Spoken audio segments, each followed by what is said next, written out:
Merci de rester dans notre compagnie pour la seconde partie de New World Forum. Pour un débat politique maintenant. Trois invités avec nous pour évoquer la feuille de route de la CEDEAO rendue publique le 31 juin dernier. Est-ce que la CEDEAO a sifflé la fin de la récréation en ce qui concerne la situation politique du Togo? C'est la question à aborder donc avec nos invités que je vous présente tout de suite. D'abord, Dambé Sabine Doungourg. Bonjour Sabine. C'est un plaisir de vous avoir. Vous êtes la présidente de la Ligue des femmes de l'Alliance des démocrates pour le développement intégral, ADI, parti membre de la coalition des 14. C'est exact. C'est exact. Merci de m'avoir invité. Merci. Avec nous également, Madame Raymond Kayi-Lawson. Maître Raymond, bonjour. Bonjour, M. Gilles. Maître, parce que vous êtes notaire de profession. Exactement. Et délégué national du mouvement des femmes unir, MFU. Exactement. Comment se portent les femmes unir? Les femmes unir se portent très bien. Et je vous remercie de demander d'après elles en ce jour de dimanche. Pas inquiété par les législatives qui arrivent dans 5 mois, non? Non, nous sommes sereines. D'accord. Et notre troisième invité, Madame Chantal Lawson. Chantal, bonjour. Bonjour, Monsieur Gilles. C'est un honneur de vous avoir, votre première fois sur ce plateau. Vous êtes chargée des relations extérieures des FDR, France FDR, les Forces démocratiques pour la République. Tout à fait. C'est un honneur et un plaisir pour moi d'être sur ce plateau aujourd'hui. Merci pour l'invitation. D'accord. Femmes de différents bords, je présume que ça va chauffer, mais on va faire un débat démocratique avec beaucoup de respect, prise de parole respectée. L'envie vient de parler, vous prenez note, et à la fin de l'intervention de celui qui a la parole, vous aurez le droit de réagir. Alors, on va commencer. Comment vous avez accueilli ce que la CEDEAO a dit concernant le Togo pour la résolution de la crise? Je commence avec vous, Sabine Doungourg. Merci. La feuille de route de la CEDEAO, si je peux le dire, nous l'avons accueillie parce que ça n'a pas été une surprise puisque la facilitation a commencé depuis quelques mois. Donc, nous attendons cette feuille de route qui est arrivée enfin. Et avant d'entrer dans le vif du sujet, permettez-moi tout d'abord de dire merci à ces chefs d'État et de gouvernement qui ont œuvré à ce que cette feuille de route voit le jour. Et nos remerciements aussi, bien ma reconnaissance aux deux facilitateurs qui, jour et nuit, ont veillé sur la résolution de la crise togolaise. Et je m'en vais aussi dire merci, féliciter le peuple togolais pour sa grande mobilisation durant ce temps de crise qui était là toujours debout pour qu'enfin le Togo sorte de cette crise qui est née depuis le 19 août. Et j'ai une pensée plus sur les prisonniers, les détenus politiques et nos prières qu'ils sortent le plus tôt possible.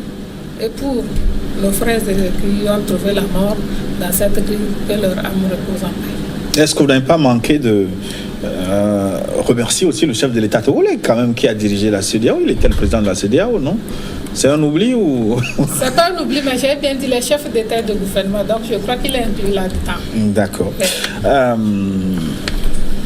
Madame Lawson, Chantal, comment êtes-vous satisfaite de cette feuille de route de la CEDEAO?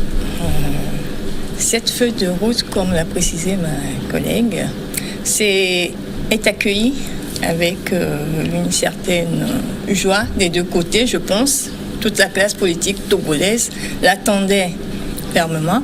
Et aujourd'hui, on peut dire que malgré les insuffisances qui ont été relevées lors de notre dernier communiqué de la C14, cette feuille de route trace quand même des lignes qui peuvent nous conduire à la résolution de cette crise togolaise. Donc vous n'êtes pas déçus, moi je l'ai entendu de la bouche de certaines organisations de la société civile, dites souvent proches de la coalition des 14, disent qu'ils ont été déçus par la CEDEAO. Déçus, non. Je ne pense pas que ce soit le terme approprié. On salue plutôt le travail qui a été abattu par ces chefs d'État de la CEDEAO et des facilitateurs aussi, des deux facilitateurs qui ont veillé jours et nuits pour la mise en place de cette feuille de route. Alors, Madame Lawson de Souza, on dit dans certains milieux que la feuille de route n'est pas si favorable que ça à unir, mais on a entendu les membres du gouvernement, votre parti d'ailleurs, se féliciter de ce que la CEDEAO a sorti. Est-ce que ça vient du cœur? Je pense que la feuille de route qu'a sorti la CEDEAO est une feuille de route qui, en fait, respecte un peu tous les desiderata de tous les partis qui sont en crise. C'est ce qu'il faut voir. Donc, en fin de compte, on peut dire que c'est le peuple togolais qui a gagné. Et c'est ça qui est important. Ce n'est pas les intérêts individuels, mais il faut toujours tenir compte des intérêts du peuple togolais. Est-ce qu'avec cette feuille de route-là, le peuple togolais peut aller en avant? Est-ce qu'il y aura la paix au Togo? C'est la question qui se pose à nous. Donc, ce qu'il y a, c'est que c'est vrai que le gouvernement ou certaines personnes ont dit que la feuille de route était favorable à notre parti UNIR. Mais il faut souligner qu'effectivement, il y avait des points d'achoppement par rapport aux demandes de l'opposition. Et on a vu que la feuille de route a respecté l'ordre constitutionnel au Togo. C'est ça qui est aussi important. Oui, mais on demande de réformer la Cour constitutionnelle, de refaire le fichier électoral, les élections fixées au 20 décembre, tout ça. Est-ce que ça vous satisfait? Oui, ça nous satisfait parce que, en fait, la révision du fichier électoral était prévue depuis. On n'a pas attendu la feuille de route de la CEDEAO pour prévoir, en fait, cette révision de la liste électorale. Et en ce qui concerne la Cour constitutionnelle, je pense que c'est dans le respect des droits qu'on peut faire cette réforme de la Cour constitutionnelle et ça va dans l'intérêt de tous les Togolais. Donc ça ne va pas. De même que la supervision, la CEDEAO va apporter son appui technique à la CENI.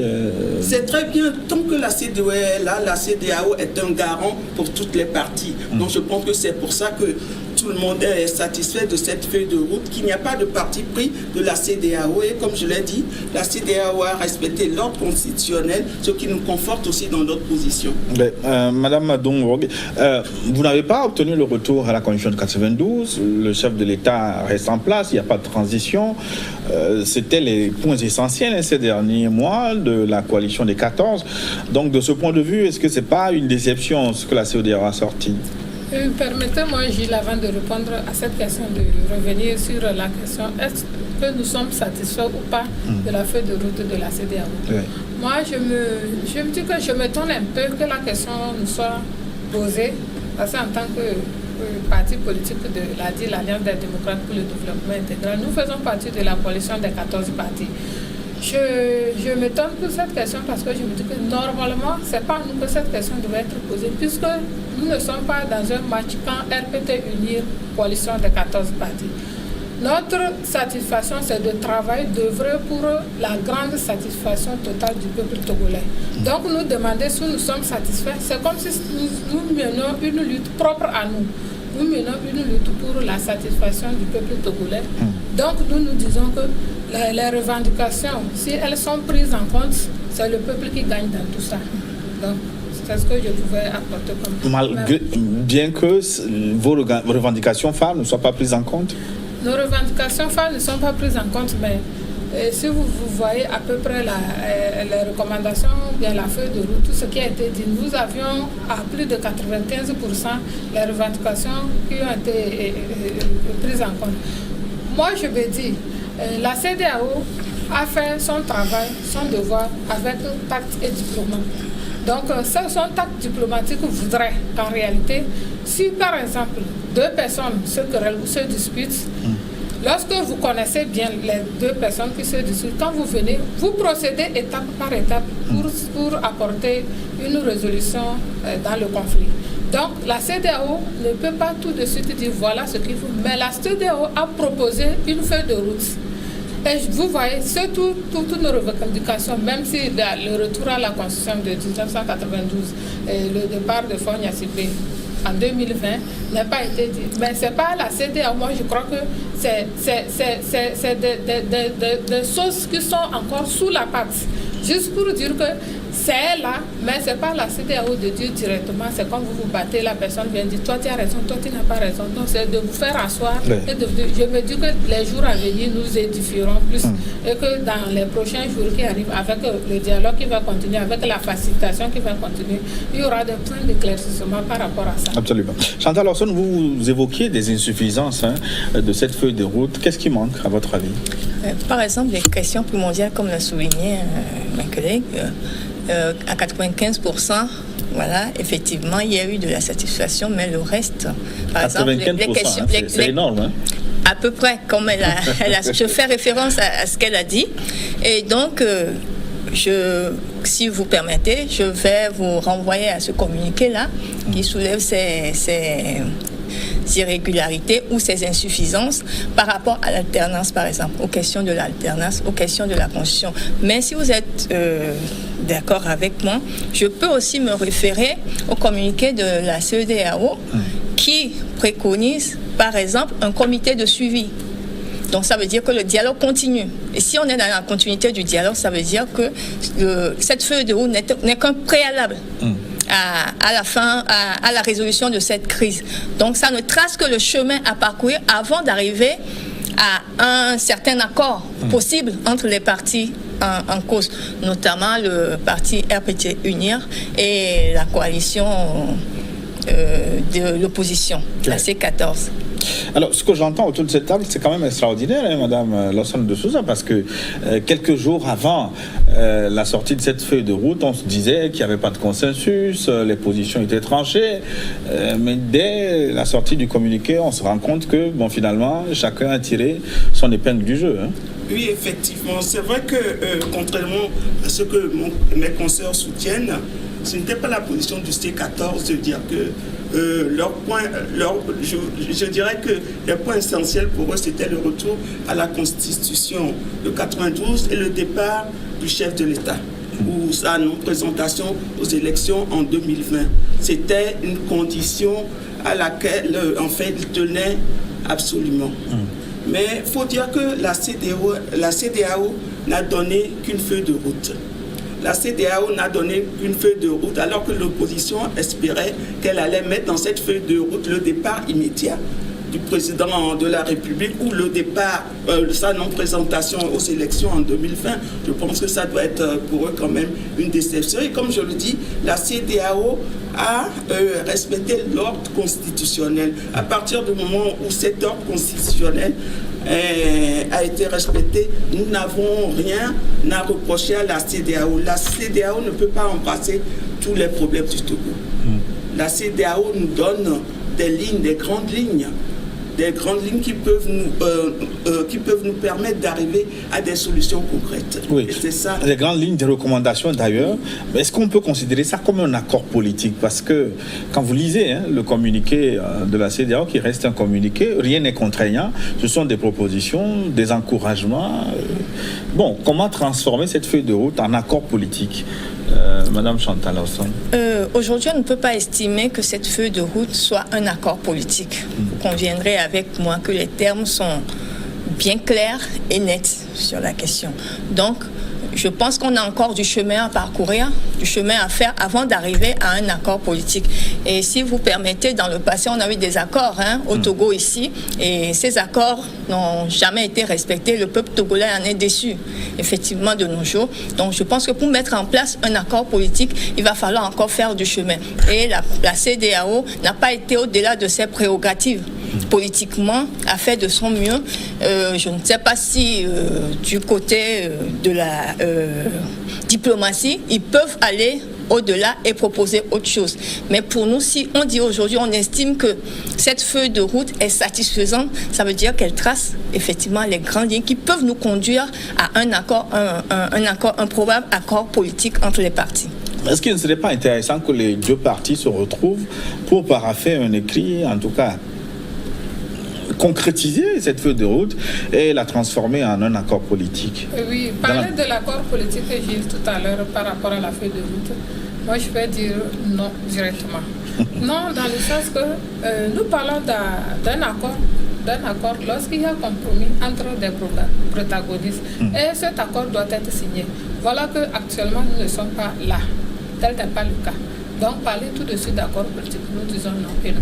Mais si vous êtes tous d'accord sur ce que la CEDEAO dit, ça veut dire que tacitement, ça devient un accord, non? Je l'avais dit tantôt que dans la feuille de route de la CEDEAO, c'est vrai que des recommandations étaient dites, mais il y a encore du chemin à faire parce qu'il y a des points qu'il faut éclaircir.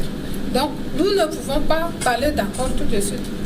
D'abord, il n'y a pas de compromis. Est-ce que la CEDEAO, elle a estimé que voilà ce qui devait être par rapport au Togo, ce qui devait être bien. Mais le contenu. Nous ne sommes pas assis pour qu'en réalité chacun rentre dans la profondeur du contenu pour pouvoir dire voilà, ça c'est bien, ça ce n'est pas bien. Donc vous venez de parler tout à l'heure par exemple de la candidature du président Faure en 2020. Vous avez parlé de la C92, la constitution de 1992 qu'on n'a pas obtenue. Oui, ça nous en passons. Mais lorsque ce que nous avions obtenu, est-ce qu'en réalité tous les points sont bien? Il faut que nous nous associons autour d'une table ensemble avec les facilitateurs pour voir en réalité quel est le contenu. Et par rapport à ce contenu, comment est-ce qu'ensemble nous allons trouver un point? Parce que ne nous voilons pas la face, nous connaissons dans ce pays. Évitons à ce que ce qui s'est passé revienne encore sur nous. Au Togo, nous avons eu tellement d'accords, mais zéro application. Nous ne sommes pas prêts encore à avoir des accords sans application. Donc, nous restons vigilants par rapport à la feuille de route. Donc, parler actuellement d'un accord politique, je dis non. Maître Lorsol de Souza, alors, tout est à refaire, non? Est-ce que ce sera dans le cadre du comité de suivi prévu justement par cette feuille de route, où le gouvernement va convoquer toutes les parties pour parapher quelque chose à la suite de cette feuille de route? Je pense que c'est au gouvernement d'en parler. Vous avez vu que la CEDEAO a prévu un comité de suivi. Mais ce que j'aimerais rappeler, c'est que la CEDEAO n'a pris que des recommandations. Ce sont des recommandations que nous devons suivre. Nous n'avons pas des recommandations qui sont contraignantes. Donc, à partir de ce moment-là, l'accord politique ou la fin de la crise va arriver quand les partis s'assiedront autour d'une table pour conclure ensemble ce qu'il y a de mieux pour le peuple togolais et dans l'intérêt du peuple togolais. C'est ça qui est important. Nous devons avoir devant nos yeux l'intérêt ou les intérêts du peuple togolais. Tant qu'on n'a pas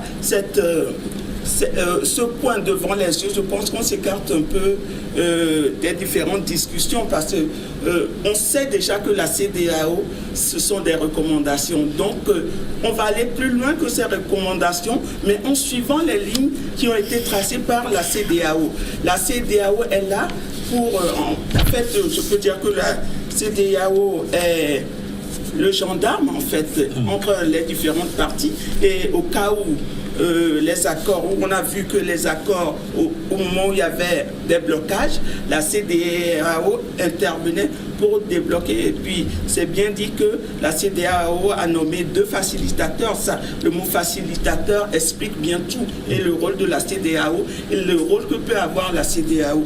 Il ne faut pas que nous outrepassions les problématiques posées par la CEDEAO. Nous devons lire la politique togolaise ou les solutions à la crise togolaise par rapport à la feuille de route de la CEDEAO. Et ça, c'est très important. Mais quand on lit cette feuille de route, la plupart des recommandations sont adressées au gouvernement. Est-ce que vous n'avez pas sur vos épaules la responsabilité de faire aboutir cette feuille de route? Si, en fait, et c'est normal parce que c'est le parti au pouvoir qui est au gouvernement. Donc, c'est sur le gouvernement qui est obligé de peser la majorité ou la plus grande partie des recommandations. Mais ces recommandations-là, en fait, se situent dans la droite ligne de ce que fait le gouvernement. Ce n'est pas une nouveauté. Nous sommes dedans depuis, nous avons commencé ces réformes depuis, et puis l'environnement même de la politique togolaise, les échéances qui sont en vue nous obligent à réviser le fichier électoral. Donc, ce n'est pas une nouveauté.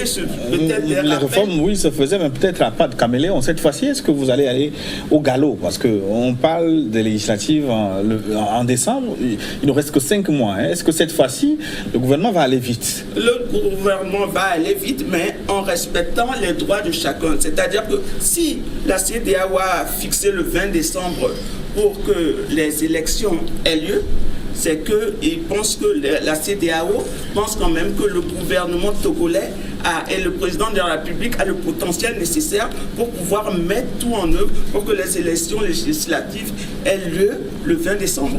Je pense que c'est important, c'est une preuve de confiance par rapport au président de la République et par rapport au gouvernement togolais. Chantal Orson, quelle doit être la suite maintenant, la feuille de route, à parler de la poursuite du dialogue? c'est un peu énigmatique pour vous. Comment poursuivre ce dialogue-là? Comment vous voyez les choses, l'avenir? Comment nous voyons l'avenir? Nous avons une feuille de route, nous avons des facilitateurs, nous avons un comité de suivi qui est mis en place par la CEDEAO. Et si le gouvernement togolais y met une certaine bonne volonté, une bonne foi dans l'intérêt supérieur de la nation. Ils disent qu'ils ont toujours mis la bonne foi. Entre ce qui est dit et ce qui est fait, forcément qu'il y a des écarts. Quand on remarque au Togo, on ne peut pas dire le contraire aujourd'hui. Maître Lawson, ici, ne va pas me contredire sur cette question-là.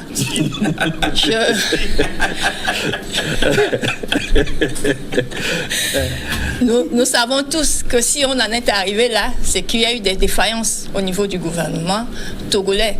Et le fait de solliciter la CEDEAO, les facilitateurs et tout ça, c'est que nous, Togolais, n'avons pas été capables à une certaine période de résoudre nos propres problèmes.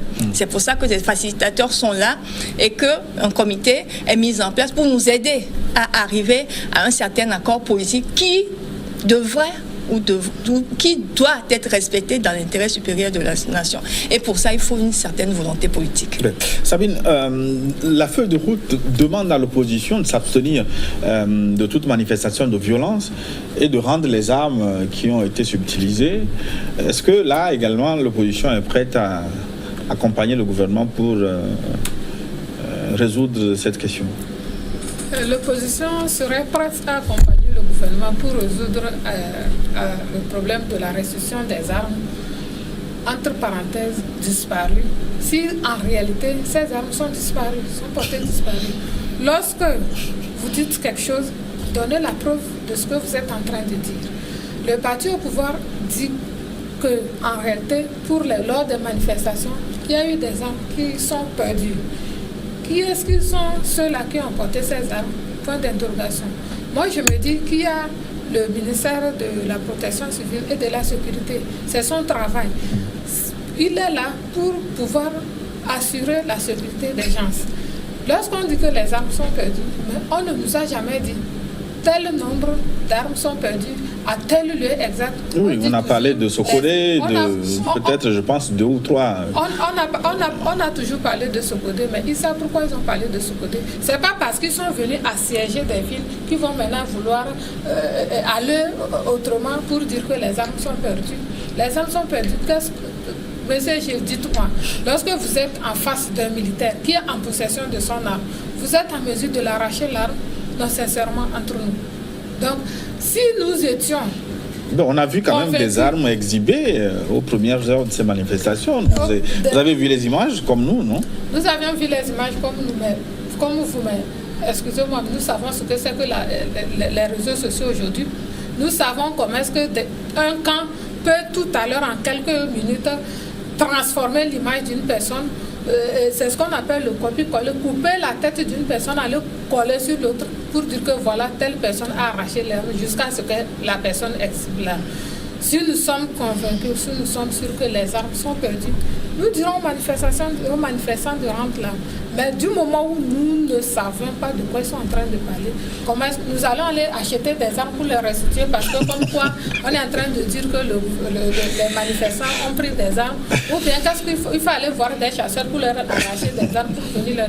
Mais je ne comprends pas, sincèrement, je ne comprends pas. Mais par rapport à la feuille de route de la CEDEAO, toutes les recommandations qui ont été dites, nous sommes prêts, si je peux le dire ainsi, à œuvrer ensemble pour la mise en œuvre de ces recommandations et à travailler en concertation avec le parti au pouvoir.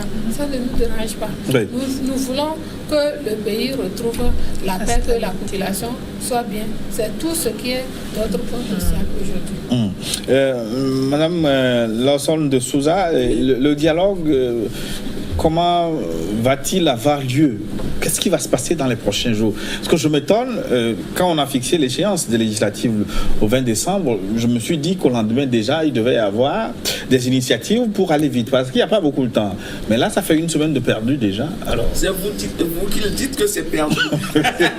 C'est vous qui le dites, il y a beaucoup de choses qui sont faites juste un communiqué, enfin, un conseil des ministres qui prend acte. Il faut mettre les choses en place pour que les élections aient lieu le 20 décembre. Mais j'aimerais revenir sur ce qu'a dit Madame sur les armes. Je pense que c'est un peu surréaliste ce qu'elle a dit. Et c'est un peu terre à terre parce que c'est un sujet quand même assez grave. Vous savez, et tout le monde sait. Je pense que la CEDEAO ne s'est pas amusée à mettre cette recommandation dans la feuille de route en se basant sur des faits irréalistes ou sur du copier-coller. Ça, c'est très, très important. Il y a des sujets avec lesquels il ne faut pas s'amuser parce que ces armes-là, ce sont la vie des gens qui sont en danger. Et donc, il faut tenir compte de cette réalité-là. Et en fait, si la CEDEAO demande que les armes soient rendues, c'est parce qu'il y a effectivement des armes qui ont été volées.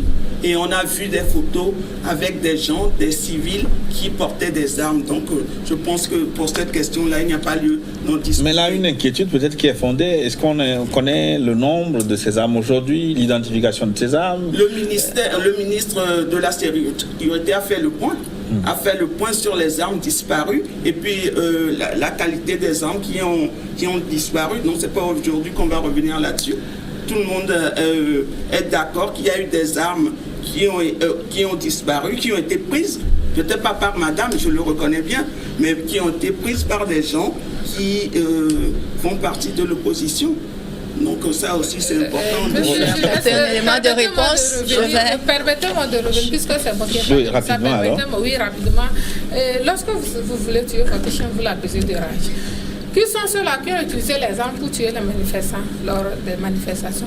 Ce sont les forces de sécurité de l'ordre. Maintenant, eux-mêmes, consciencieusement, l'armée sait ce qu'elle a fait comme erreur.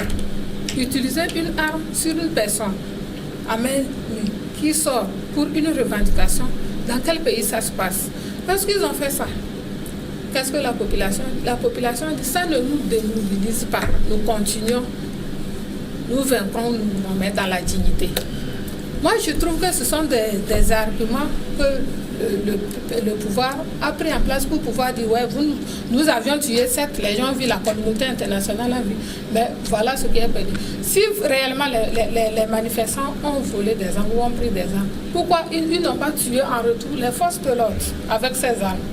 Pourquoi en retour, ils ne sont pas sortis? Ils connaissent là où les membres de ceux qui soutiennent le régime en place sont. Pourquoi ils n'ont pas utilisé de ces armes-là pour se venger? C'est dangereux. Donc, disons-nous la vérité. Lorsque Mme Kain a revenu pour dire que c'est un sujet très, très crucial, que la CEDEAO elle-même a parlé de ça, donc il faudrait en tenir compte. Lorsque deux personnes ont un problème et chacun vient exprimer son mal, est-ce qu'on va dire, toi, ton malheur ne prend pas ça en compte? On va étaler ça sur le tapis, mais le jour où de la vérité finit par triompher. Oui. C'est ça. Oui, Chantal Lawson. Oui, moi, pour revenir à la déclaration de Mme Lawson, je vais dire tout simplement que ces allégations sont purement, je pense qu'elles sont gratuites. Parce qu'aujourd'hui, nous n'avons pas de preuves. Nous n'avons aucune preuve n'a été rapportée que voilà, effectivement, il y a telle arme qui a disparu à tel endroit. On connaît les manœuvres qui sont souvent mises en place pour décourager les populations. Nous connaissons ces manœuvres-là. Et nous savons pertinemment que même dans les manifestants, il y a d'autres personnes qui viennent, qui ne sont pas manifestants, mais pour semer le désordre, pour semer des troubles, pour qu'on puisse accuser l'opposition de ces faits-là. Ça ne se passe pas qu'au Togo. Même à l'étranger, vous avez beaucoup voyagé, madame. Donc, vous devrez vous rendre compte de ces faits-là. Donc, aujourd'hui, accuser l'opposition de détenir des armes que le gouvernement utilise pour assurer la sécurité de cette population-là, dont l'intérêt prime au niveau de cette opposition, je pense que c'est du leurre. Bon, on va évoluer sur cette question d'armes. Je pense que pour les militaires, c'est normal qu'ils portent une arme. Mais je pense que les allégations de madame sont très dangereuses parce qu'elle émet des hypothèses qu'on n'a pas le droit de mettre au Togo en ce moment. Parce que nous sommes dans une période très très fragile. Et puis la CEDEAO l'a dit, il y a des mots qu'on ne prononce pas. Et ça, je suis désolé de lui dire ça ce midi, mais il y a des mots qu'on ne prononce pas. On n'attise pas le feu comme ça en disant que si on avait des armes, pour qu'on on ne vise pas telle personne de l'opposition. Ça ne se dit pas ça. Je suis désolé, mais je ne peux pas accepter. Oui, madame, c'est pour vous prouver à quel point vos allégations ne sont pas fondées. C'est pour vous prouver jusqu'à quel point vous me laissez parler. Vous n'avez pas de preuve de ce que vous êtes en train de La CEDEAO dit qu'il ne faut pas mettre le feu aux poudres. Et c'est ce que vous êtes en train de faire. Si nous ne l'avons pas fait depuis le 19 août, c'est pas aujourd'hui qu'on va le faire. Vous l'avez toujours fait, si madame. Depuis le 19 août. Madame, vous voulez que je vous lise les recommandations depuis le 19 août, depuis le 19 août jusqu'aujourd'hui, ceux qui sont décédés, c'est le camp de l'opposition, c'est pas le camp du pouvoir. Voilà l'attitude qu'a l'opposition. Non, je suis désolée, c'est pas ça. Non, je suis désolée, c'est pas une question d'attitude. Bon, on va laisser. C'est une attitude de responsabilité. Ces affaires. C'est pas une attitude de responsabilité. Non, c'est une attitude de non-respect, madame. Est-ce que depuis les manifestations du 19 août, il y a eu. Oui, madame Lawson de Souza, quand est-ce que le dialogue commence? Est-ce qu'il va y avoir dialogue? Non, je pense que le dialogue commence à tout moment, en fait. À partir du moment où on arrive à se parler, c'est déjà un dialogue. Peut-être des sujets essentiels ne sont pas encore abordés, mais déjà même là, on est de 3 parties différentes, mais c'est déjà un dialogue. C'est déjà un dialogue, même si certains se permettent de couper la parole aux autres, c'est déjà un dialogue. Ça arrive dans un dialogue, mais en tout cas, c'est moins tendu qu'il y a encore. C'est déjà un dialogue. C'est déjà un dialogue. Dans un dialogue, on se tire les cheveux, on se frappe, mais c'est un dialogue quand même. Et c'est ça qui est important. Alors, question cruciale, le 20 décembre, il y a élection, il y a législative. Est-ce qu'on va pouvoir y arriver? Est-ce que c'est tenable, cette échéance, Chantal Lawson? Est-ce que vous êtes prêts? Nous le sommes. Mais est-ce que les institutions, les institutions sont prêtes? Nous avons des problèmes au niveau des listes électorales. Vous n'êtes pas sans savoir qu'il y a eu des irrégularités qui ont été constatées au niveau de cette liste. Il y a une refonte à faire au niveau de la Constitution et au niveau de liste électorale. Oui, au niveau de la CENI, par exemple. La CENI, je pense qu'il faudrait repenser la CENI autrement. Mais ce n'est pas dit par la feuille de route. Ce n'est pas dit par la feuille de route, on vient de l'indiquer, ce n'est qu'une marge ou de conduite à suivre. La feuille de route trace les grandes lignes. Assure, la feuille de route ne va pas au fond, au tréfonds du problème togolais. C'est à nous, autour d'une table, comme vient de l'indiquer mes collègues de l'UNIR, de nous asseoir, de repenser la politique togolaise, de repenser à l'intérêt du peuple togolais et de décider de ce qu'on veut faire de ce pays-là, ce beau pays qu'est le Togo, qu'est le nôtre. Qu'est-ce qu'on veut en faire? Est-ce qu'on veut que nos enfants demeurent dans cette situation? Est-ce qu'on veut que l'éducation, la santé et tout ça demeure dans l'état actuel des choses? Non, on ne veut pas. Donc je pense que main dans la main, dans la poursuite de ce dialogue, on peut y arriver, on peut faire quelque chose, mais ce dans le respect des droits des uns et des autres. Oui, Sabine, l'opposition ayant marché tout l'été, même l'automne aussi, est-ce qu'elle ne se retrouvera pas fort dépourvue en décembre prochain quand viendront les législatives? Pas du tout, pas du tout. Est-ce que vous êtes prêts? Vous comprenez que s'il y a un camp qui est prêt ou qui est pressé à aller aux élections, c'est bien l'opposition. Ah bon? Oui, c'est bien l'opposition. Mais nous disons que nous allons aux élections, mais avec quelles sont ces réformes que nous avions pendant demandé? Est-ce que les réformes sont là? Nous avions parlé du fichier électoral. Nous avions parlé des réformes institutionnelles et constitutionnelles. Nous avions parlé du scrutin électoral. Est-ce que tout ça là a été revu? Je pense que dans la feuille de route de la CEDEAO, il y a tous ces points-là qui est à revoir. Donc je me dis, cette question en principe devait être posée au gouvernement, puisque c'est le gouvernement qui a ce travail-là. Et je me dis que c'est le gouvernement qui est au service de l'UNIR, qui fait ce qu'il veut. Donc je me dis, si aujourd'hui les réformes sont faites, le fichier électoral est là, tout est mis en place, et que nous sommes sûrs du vote, pourquoi ne pas aller aux élections? Nous sommes tellement pressés à aller aux élections. Mais nous disons, pour aller aux élections, il faut s'apprêter. Monsieur Gilles, je vais vous dire quelque chose. Comment est-ce que vous vous entendez lors des élections législatives de 2013? 800 000 personnes ont voté 62 députés. Et plus d'1 million de personnes ont voté 27 députés. Est-ce que pour vous c'est proportionnel comme ça? Donc voilà des choses qu'il faut essayer de corriger avant d'aller aux élections. Oui, vous voulez évoquer le découpage électoral. Ce n'est pas dit non plus sur la feuille de route. Vraisemblablement, on ira aux élections dans les mêmes contextes, non? Dans les mêmes contextes, mais je crois que les réformes vont prendre en compte tout ceci. Est-ce que c'est vrai, Madame Lawson? Oui, en fait, le gouvernement est au service du peuple togolais. Oui. Ça, c'est ce qui est important de souligner aussi. Et les différentes réformes dont parlent mes sœurs, on le fera ensemble avec le gouvernement. Il n'y a pas que le gouvernement. Le gouvernement va mettre en œuvre les décisions, mais c'est ensemble, c'est tous les Togolais qui vont travailler ensemble pour qu'on ait le meilleur des résultats. Donc, ce qu'il y a lieu de faire, c'est qu'on se retrouve encore tous autour d'une table pour que nous puissions tenir dans les échéances. Et en ce qui concerne le découpage électoral, ma consoeur ne va pas me démentir, aussi bien en France qu'aux États-Unis. Je pense que le dernier exemple qu'on a eu, c'est l'élection de Donald Trump, qui a eu moins de voix qu'Hillary Clinton, mais elle a été élue. Donc, vous voyez que ce dont vous parlez n'a pas de sens concrètement, surtout par rapport aux démocraties occidentales.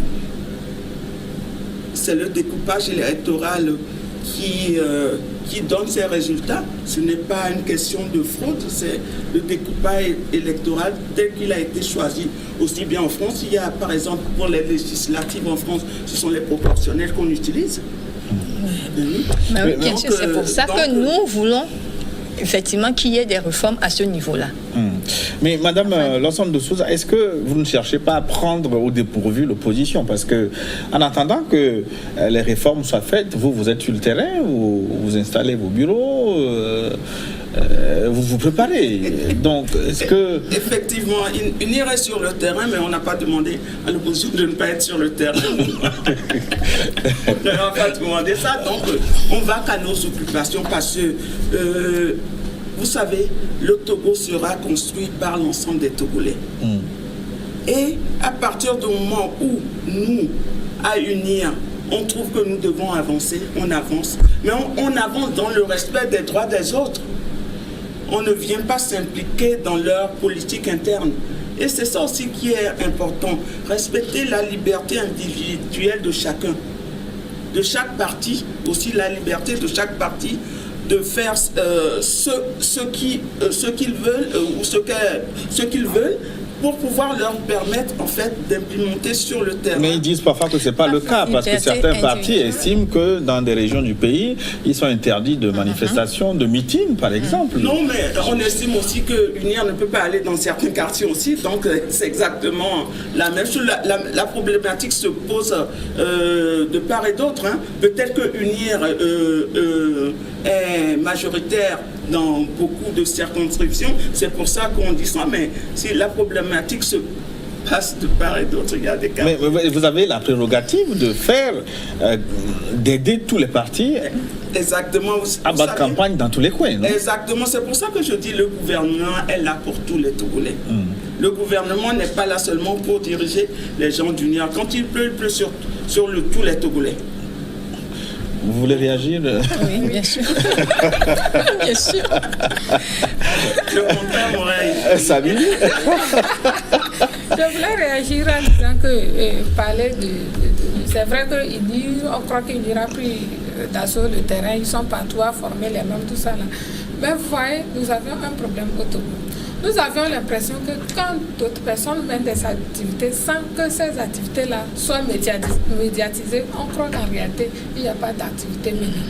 Nous sommes sur le terrain, nous formons les membres, nous sensibilisons les membres, nous les apprêtons parce que nous disons, demain déjà lundi, si nous obtenons les réformes, même si on nous dit le mardi, nous allons aux élections en paix, en toute quiétude. Vous le faites en catimini, mais on le sait. Oui, donc dire qu'il irait sur le terrain, comme une affirmation, tous les partis politiques du Togo sont sur le terrain. Je voudrais revenir sur les élections législatives de 2018, le 20 décembre dans la CEDEAO. Nous disons aujourd'hui qu'il y a une question qui, moi, à mon avis, me préoccupe tant. Madame Kaye, je vous en prie, dites-moi, en tant que mère, vous êtes une maman, vous avez donné la vie, ça serait une fierté pour vous qu'on ne prenne pas des mesures d'apaisement, qu'aujourd'hui on se dise voilà ceci, que nous soyons là à courir de gauche à droite au moment où des gens sont détenus en prison. Peut-être ce monsieur-là, Je prends l'exemple d'un seul prisonnier. Je ne les appelle même pas prisonniers ni détenus, je les appelle des otages politiques. Parce que pour moi, un prisonnier, c'est celui qui a commis un forfait très grave. La personne qui n'a pas tué, la personne qui n'a pas volé, la personne qui n'a pas fait une infraction, mais qui se retrouve en prison, pour moi, c'est un otage politique. Cette personne-là, qui se retrouve en prison, qui a peut-être une femme à la maison, Madame Kanye, qui a des enfants, qui peut-être nourrit son papa, sa maman, ses frères et ses soeurs, qui se retrouvent en prison. Vous voyez comment est-ce que c'est douloureux. Donc pour nous, même s'il faut aller aux élections, il est primordial de prendre ces mesures d'apaisement-là qui nous tiennent à cœur. Mais la feuille de route en a et parlé. ceux aujourd'hui qui sont décédés, paix à son âme, il faut que justice soit faite. Ce sont des martyrs, mais il faut que justice soit faite. Donc c'est pourquoi nous disons que lorsque tous ces atouts-là, toutes ces mesures seront prises, nous allons aux élections sans aucun problème. La feuille de route en a parlé, donc on donne la parole à Mme Kaye de Souza. Non seulement je suis mère, mais je suis chrétienne catholique. Et je suis un être humain. C'est ça le plus important. Ce n'est pas question d'être dans UNIR, ou d'être dans ADI, ou question d'être dans RDR. Il faut mettre l'humain au-dessus. Il faut mettre l'humain au-dessus. Et l'humain, je pense que c'est le plus important. Ce n'est pas question de parti, madame. Ce n'est pas question de parti. Et donc, ce que je veux dire, c'est que ces gens-là, vous pensez qu'ils ont été mis en prison gratuitement. Et je pense qu'il y a certaines infractions qui ont été commises. Et le président de la République, en accord avec ce que la CEDEAO avait préconisé, a fait libérer plusieurs prisonniers dont les infractions n'étaient pas trop graves. Mais il n'y a pas que le vol, massacrer les gens qui sont des infractions. Enfin, ce sont des crimes même, mais il y a des infractions qu'on ne peut pas tolérer. Même quand le pays est en crise, je pense qu'il y a des règles républicaines à respecter. Et tant qu'on ne respecte pas ces règles républicaines-là, il faut sanctionner. Mais la CEDEAO a demandé de poursuivre les mesures. Est-ce que... De poursuivre les mesures, mais en fait d'accélérer la procédure aussi. Oui. Donc, et d'envisager des mesures parallèles pour libérer. Exact. Est-ce que ça va être fait? Non, je pense qu'avec le président de la République, il a déjà montré une grande bonne volonté. Je pense que ça va aller dans ce sens aussi. Je pense que le président de la République est ouvert à toutes les propositions et chaque fois qu'il y a lieu de l'approcher pour faire des propositions, je pense qu'il a été une oreille attentive et la preuve c'est que la CEDEAO l'a félicité dans ce cas-là, même si elle a félicité aussi l'opposition. Merci. On va, dans 30 secondes, Madame Chantal Orson, est-ce qu'on peut considérer que ça va beaucoup mieux maintenant au Togo? Est-ce qu'on peut vaquer à autre chose là? En 30 secondes. Dire que ça va beaucoup mieux, comme l'a dit la consoeur tout à l'heure, ça va un peu mieux qu'avant, mais pas beaucoup mieux. Du moment où il y a des douleurs qui ne sont pas, qui sont toujours là, des gens qui sont détenus arbitrairement, je ne pense pas que ça aille beaucoup mieux. Mais on espère que ça aille mieux dans les prochains jours. On compte sur la partie sur le parti au pouvoir, la bonne volonté du parti au pouvoir et du gouvernement. Ça dit un mot pour terminer. Juste un mot, parce que. Juste un mot, mais madame, quand il vient de dire qu'il y a des infractions qui ont mené ces gens. Non. Merci. On va s'arrêter là parce que le temps imparti est terminé. Merci, c'était un débat convivial. Merci et on vous encourage à mener les débats souvent comme ça. On va donc clôturer New World Forum. Merci de votre aimable attention. On se retrouve la semaine prochaine. À bientôt. Merci.